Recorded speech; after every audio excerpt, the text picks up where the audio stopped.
Good day, everyone. Before we start our team teaching demonstration, let us first introduce ourselves. I am teacher Nancy, together with I am your teacher Wendy. And I am your teacher, Ruby. and we are your teachers for today. Good morning, class. Good morning. Ready na ba kayo lahat? Yes. Kamusta naman kayo? Okay, O sige, mamaya meron ako ipapang-energize sa'yo. But before of that, let's all stand up and pray. Let's close our eyes and feel of the presence of the Lord. Angel of God, my God and dear, hold us, God, for its revealing. Heavenly Spirit, at my side, that I may guard you and guard Amen. But before you may sit down, please check your desk and chair if any nothing there. Okay, thank you. So, say present if you're there, okay, Carlo? So everyone is present, okay? So, make sure you have all enough space around you for our activities. Before we start, let's remember our classroom rules to help everyone learn safely and fun for today. Number 1, respect others. Number 2, enjoy learning. Number 3, always listen. And number 4, do your best. Can we all follow these rules, kids? Yes. Very good. Let's keep this in our mind, okay? Let me ask you something. Sino dito yung mahilig maglaro ng games? Taas ang kamay. So, everyone is, lahat, alam yung mga game na pang bata, no? So, another question, kung maglalaro kayo ng basketball, gusto nyo ba agad yung pang-NTA na ring? Yes, hindi. Kasi mahirap pa siya for beginners. Now, class, let's warm up our bodies so we can play safely. Please all stand up and give yourself some space for our activity, for our motivations.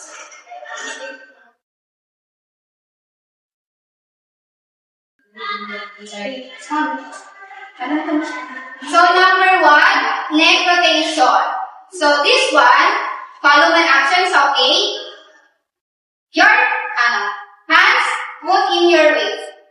And then, neck in, for our, nakakalimutan ko yung picture yan. Ulitin natin. Comment nyo muna. So, number 1, put your hands in your waist and rotate your neck to the right side. After 5 times, rotate your neck in the left side, okay? 1, 2, 3, go. 1, 2, 3, 4, 5. Left side. 1, 2, 3, 4, 5. Very good. Number 2, raise your arms like this, and then rotate your arms to the forward. Just only 5 times. Wait. And after that, rotate your arms in the backward. Okay? 1, 2, 3, go. 1, 2, 3, 4, 5. Again. 1, 2, 3, 4, 5. Very good, kids. Number 3, side stretches. Raise your arms like this. Okay? And then your body, you need to bend like this. And after that, doing this in 5 times, okay? 1, 2, 3, go. 1, 2, 3, 4, 5. Another hand. 1, 2, 3.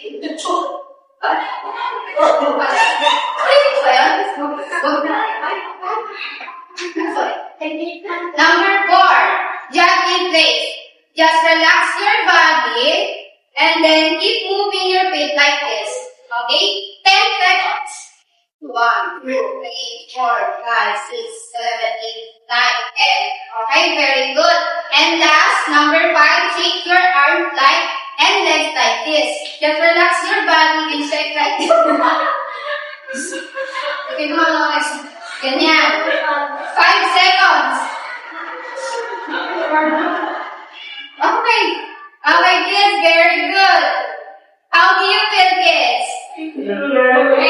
Great. Okay, you may sit down now. Very good, kids. You're ready to move in safely and enjoy today's hour activity. So now, I will give the floor to Teacher Nancy for our discussion and presentations for the lesson. Thank you, Teacher Wendy. So class, based on what we did earlier, what do you think our lesson is for today? Anyone? Carlo? Okay, let's find out. Go, please. Okay. So class, our lesson for today is all about the modified names for elementary learners. So but before we proceed to our discussion, let me show you our learning objectives. So please everyone read them together. At the end of the lesson, the learners will be able to define what modified games are, identify the characteristic and importance of modified games, participate actively in simple modified games. Okay, thank you so much, kids. Now let's move on to the concept and discussion. So when we say modified games, these are games that are changed or simplified to match the age, skills, and abilities of learners. So we have the following examples. So first is use a smaller or softer ball. Make the playing area smaller, reduce number of players, and simplify rules. Class, let me ask you something. If the ball is too heavy, mahihirapan ba kayong maglaro? Okay. So what should the teacher do? Okay, very good. This is one way teachers modify it. So we have other modification include. So first is when it comes to rule, ibig sabihin is sinisimplify natin to or mas pinakadali. So for the second is equipment. Sa mga ginagamit nating equipment, like yung ball, kailangan is yung mga softer or lighter, which is hindi mabibigat or hindi mabibigay yung ating mga learners. So for the playing area, kailangan is yung maliit lang para hindi masyadong magkaroon ng anumang complication. So for the number of players, ibig sabihin smaller groups pa lang since for the elementary learners pa lang.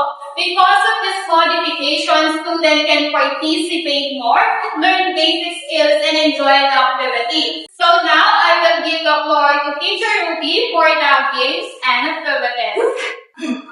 So, thank you, Ma'am Nancy. Okay na o, class?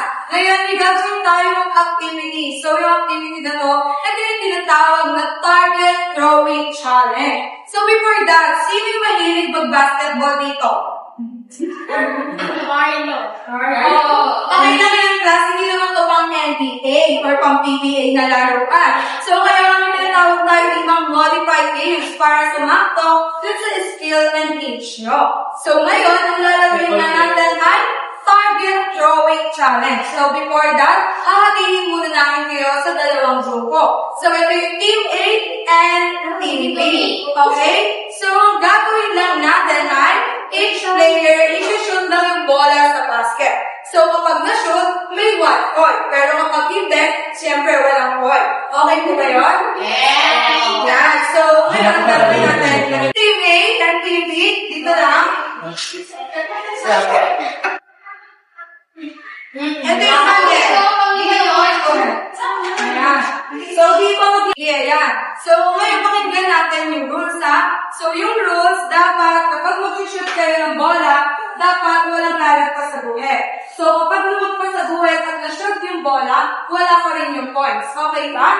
So, tandaan, kada isang player, isang beses lang mag-shoot ng bola. Okay? For example, si player number 1, na-shoot niya yung bola. So, punta na siya sa likod, next player na. Okay? Hanggang sa last player. So, pagkatapos ng last player, doon na natin ika-count or ika-add yung points ng bawat team. Gets po ba? Yes. So, ito yung ball. Go. So, kung sinabi mong go, pwede na mag-start. So, ready, set, go.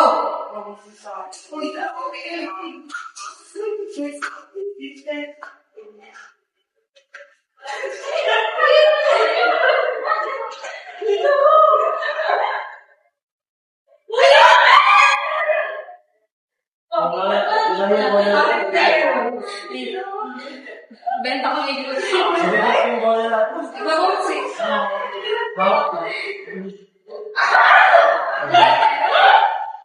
Ba't ganun? Hindi na. Hoy! Hindi na yan.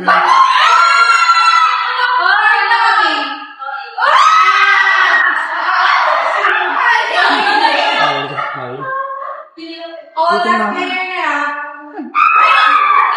Ayan, time's up na. Ayan, so ngayon nakita na natin kung sino yung nanalo. So, ang nanalo ay ang Team D. So, palakpakan na natin sila. Ayan, very good. So, ngayon class, bago tayo mag-start sa palibag sa next games natin, ano yung sa tingin nyo yung skill na na-practice? Anyone? Kinetic. Yes, Nancy? Show me. Yes, very good. So, hindi lang throwing yung na-practice doon. Pati na rin yung hand-eye coordination. So, ngayon may pangalawang activity na tayo. Ito naman, gagalaw-galaw na tayo. So, ito, tinatawag itong mini relay race. So, ngayon, di ba nahati ko na kayo sa dalawang group. So, kailangan ko lang ng 3 players kada team. So, mamili na kayo kung sinong player doon. Si Carlo. Ati. Christine. No. Ay, pati na. Kayo na. So, yes.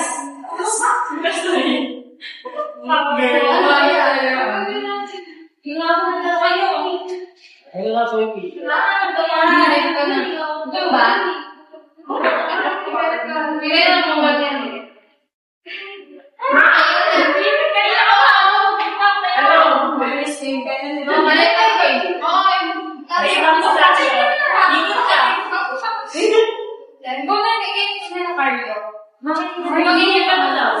So, ngayon class, di ba meron na tayo? Meron na bang napili yung bawat group? Okay, tayo na dito. Di ba kayo para dito? Okay, so ang gagawin nyo lang is tatakbo lang kayo sa bawat bote. Lalagpasan nyo lang. So hanggang sa dulo. And then kapag nakabalik, tatap lang yung next player and then si player number 2 na. Hanggang sa matapos lang. And then si last player, tatakbo din, dadaanan din yung mga bote. And then kapag nakatapos si last player, sasabihin ay queen. So, kung sino yung naunang matapos, sila yung panalo. Okay po ba? So, yung rules, tandaan natin. Bumati na. Okay, makinig. So, yung rules, dapat, hanggang dito sinasabi na go, huwag muna mag-go. Okay po ba? Ayan. So, once na mabuhay nyo yung bote, tatayo nyo and then back sa starting point. Okay? Bawal mabuhay yung bote. Yun yung rules natin. So, ngayon, ready na ba ang lahat? Yes! Yan. So, ready, set, go!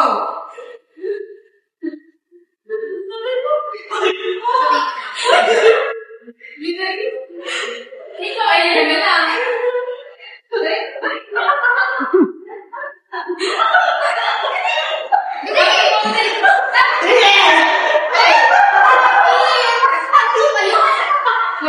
So, ngayon, mga nanalo group ay ang team GIA.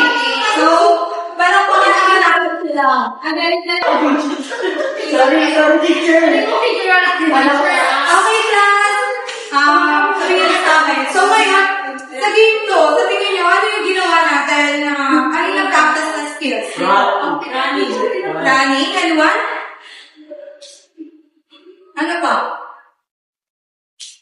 Teacher. Sige nga, Nancy. Teacher, the speed coordination. Yes, so dito nga nag-practice yung speed and coordination, pati na rin yung teamwork. So tandaan natin yung mga laro na to, hindi lang siya basta games lang. So dito, nag-practice natin yung iba't ibang skills natin. Di ba na-improve to? Okay, class, do you have any questions or clarifications about our lesson for today? Alright, to check if you really understood our lesson, let me ask you, what are modified games? Pisha? Okay, very good. Smaller plate. Very good. Farlo? Everywhere tables. Okay, class, your answer is all correct. So, very good. Why do teachers modify these? Bakit nag-modify ng games si mga teachers? Okay, Para mas mapadali yung baka. very good. So, remember, class, modified games are games that are adapted or simplified to make it easier, safer, and enjoyable so that everyone can participate. So, okay, now I will give the floor to Teacher Wendy for our short quiz. Okay, class, it's time for our evaluation. Please answer and following question. You may answer orally on your paper. So, number 1, what are the modified games? Number 2, give one example of a modified game. And number 3, why are modified games important in physical and education? So, okay, so remember, class, that modified games help you learn basic skills, participate more, and enjoy physical activities safely. So now, I will give the floor to Teacher Ruby for our assignments.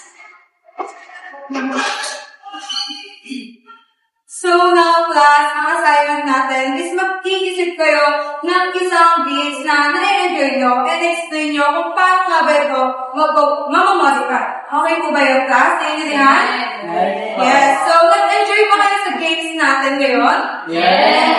Very good. Always remember na learning always better when we are having fun. Okay po ba yun? Yes.